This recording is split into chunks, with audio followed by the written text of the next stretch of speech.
শুভ দুপুর বন্ধুরা। আজকে আমি এমন একটা রেসিপি নিয়ে এসেছি যেটা ভাত, পরোটা, রুটি সব কিছুর সাথে খেতে খুবই ভালো লাগে। দেখে চিনতে পাচ্ছেন এই সবজিটাকে? অবশ্যই চিনতে পাচ্ছেন, সবারই খুব চেনা সবজি ডুমুর। এইটাকে ভালোভাবে ছাড়িয়ে ধুয়ে কেটে সিদ্ধ করে রেখে দিন। এরপর কি, কড়াইতে তেল গরম করুন। তেলটা গরম হয়ে এলেই প্রত্যেক পরিমাণ মতো গোটা জিরে ফোড়ন দিয়ে তার উপরে দিয়ে দিন রসুন বাটা। এরপর সেটাকে একটু লাল লাল করে ভেজে নিন। যখন দেখবেন লাল লাল করে ভাজা হয়ে গেছে, উপর থেকে পেঁয়াজ কুচি দিয়ে সেটাকেও নুন হলুদ গুঁড়ো দিয়ে খুব ভালোভাবে লাল লাল করে ভেজে নিন। এরপরে কি, বেটে রাখা আদা রসুন লঙ্কা বাটা দিয়ে খুব ভালোভাবে কষুন। এরপরেই মশলা কষানো হয়ে গেলে উপর থেকে দিয়ে দেবেন কিছুটা কাশ্মীরি লঙ্কার গুঁড়ো, যাতে দেখতেও ভালো লাগে আর টেস্টও বাড়ে যে কোনো তরকারি। বললাম না, কষানোর উপরই নির্ভর করে তরকারির স্বাদ।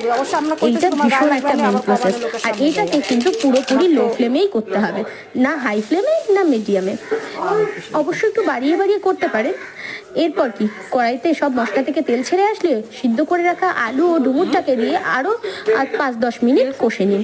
যখন দেখবেন সব মশলা একবারে ডুমুর আলুর সাথে মিশে গেছে, তখন তার উপরে যতটা আপনি গ্রেভি চান ততটা জল দিয়ে ফুটিয়ে একটু শুকিয়ে উপর থেকে গরম মশলার গুঁড়ো ছড়িয়ে নামিয়ে ফেলুন এই দারুণ স্টাইলের ডুমুরের তরকারি। এই রেসিপিটা বানানোও খুব সহজ আর খেতেও ভালো লাগে। এই রেসিপিটা পছন্দ হলে অবশ্যই লাইক, সাবস্ক্রাইব, শেয়ার এবং ফলো করে দিন। টাটা, আজ এইটুকুই।